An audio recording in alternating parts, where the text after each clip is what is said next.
16-16 సరిగ్గా ఇదే నినాదంతో గత ఎన్నికల్లో ప్రజల్లోకి వెళ్ళింది గులాబీ పార్టీ. అనుకున్న గోల్ రీచ్ కాలేదు, కానీ తన పట్టునైతే నిలబెట్టుకుంది. కానీ ఈ పార్లమెంట్ ఎన్నికల్లో మాత్రం కారు పార్టీ పల్టీల మీద పల్టీలు కొట్టిందనేది latest talk. BRS cross voting కమలం పార్టీకి ప్లస్ అయిందనేది టాక్. కారు పార్టీ ఉనికే లేకుండా పోయిందని అంటున్నారు కొందరు విశ్లేషకులు. 10 ఏళ్ల అధికారంలో ఉన్న పార్టీకి ఇంత ఎదురుగాలి వేయడానికి అసలు కారణమేంటో ఒకసారి చూసేద్దామా?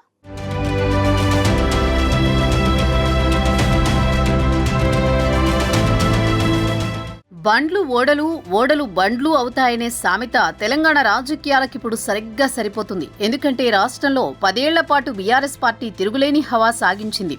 కాంగ్రెస్ కంచుకోట అనుకున్న నియోజకవర్గాల్లో కూడా పాగా వేసింది. ఇతర పార్టీలోని కీలక నేతలకు గాలమేసి ప్రత్యర్థులను బలహీనపరిచింది.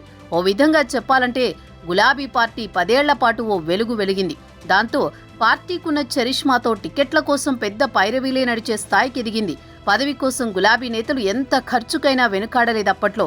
అయితే ఇదంతా అసెంబ్లీ ఎన్నికల ముందు. ఇప్పుడు సీన్ రివర్స్ అయ్యింది. అధికారం కోల్పోయేసరికి బీఆర్ఎస్ ఉనికే ప్రశ్నార్థకంగా మారింది. దాంతో ఈ పార్లమెంట్ ఎన్నికల్లో పోటీపై నేతలెవరూ పెద్దగా ఆసక్తి చూపలేదు.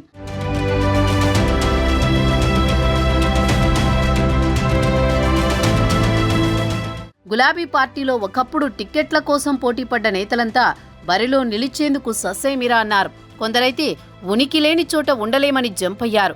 ఉన్నవారిలోనే గుడ్డిలో మెల్లగా కొందరిని పిలిచి టికెట్ ఇస్తామన్నా ఈసారికి వదిలేయండి అంటూ చిన్నగా జారుకున్నారు.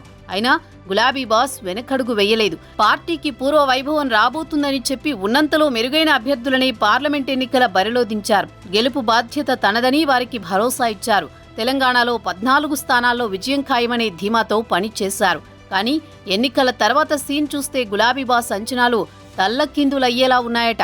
పార్లమెంట్ ఎన్నికల్లో ఎక్కడా గులాబీ పార్టీని ప్రజలు పరిగణలోకి తీసుకోలేదన్న టాక్ బలంగా ఉంది.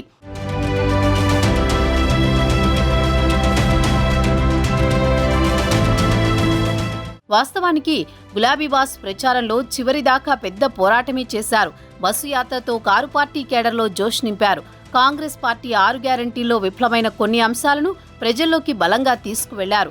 కృష్ణా జలాల వాటా విషయంలో తెలంగాణకు జరుగుతున్న అన్యాయాన్ని లేవనెత్తారు.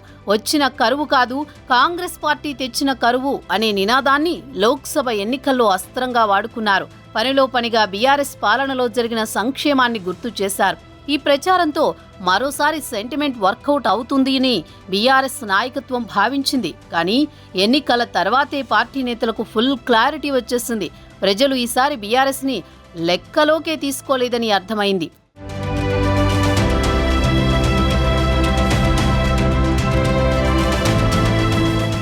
నల్గొండ, భువనగిరి పార్లమెంటు స్థానాల్లో బీఆర్ఎస్ పార్టీ చాలా బలంగా ఉండేది. కానీ ఈ 2 చోట్ల ఈసారి సీన్ మారింది. పోలింగ్ సరళిని చూస్తుంటే బీఆర్ఎస్ 3వ స్థానానికే పరిమితమైందనే మాట వినిపిస్తోంది. అధికారంలో లేకపోవడం ఆ పార్టీని డ్యామేజ్ చేసింది. బీఆర్ఎస్ పార్టీకి ఓటేస్తే ఉపయోగం ఏమీ ఉండదన్న అభిప్రాయం ప్రజల్లో బలంగా నాటుకుపోయింది. దాంతో బీఆర్ఎస్ ఓటు బ్యాంకు బీజేపీకి షేర్ అయిందనే వాదన బలపడింది. నల్గొండ నియోజకవర్గంలో కాంగ్రెస్ పార్టీ హవానే నడిచినా బీజేపీ గట్టి పోటీ ఇచ్చిందనే విశ్లేషణలు మొదలయ్యాయి. ఇక భువనగిరిలో అయితే కారు పార్టీ ముచ్చటే లేదంటున్నారు.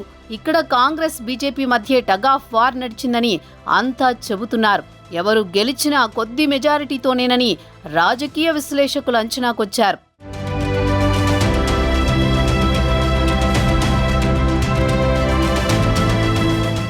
నల్గొండ, భువనగిరిలోనే కాదు, తెలంగాణ రాష్ట్రంలోని మిగిలిన అన్ని పార్లమెంటు స్థానాల్లో కారు మొరాయించిందంటున్నారు. మెదక్, నాగర్ కర్నూల్, సికింద్రాబాద్ నియోజకవర్గాల్లో కొంత పోటీ ఇచ్చినా మిగతా స్థానాల్లో కారు పార్టీ ఉనికి పెద్దగా లేదంటున్నారు. దీన్ని బట్టి చూస్తే బీఆర్ఎస్ పార్టీకి 1 సీటు రావడం కూడా గగనమేననే గుసగుసలు నడుస్తున్నాయి.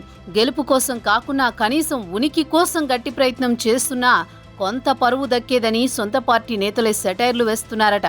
లోక్సభ ఎన్నికల ఫలితాల తర్వాత రాష్ట్రంలో పెను మార్పులు చోటు చేసుకుంటాయనే ఊహాగానాలు పెరుగుతున్నాయి. అంతా అనుకున్నట్టు బీఆర్ఎస్ డకౌట్ అయితే ఇక పార్టీకి ఫ్యూచర్ ప్రశ్నార్థకమే అనేది ఇంటా బయట వినిపిస్తున్నమాట.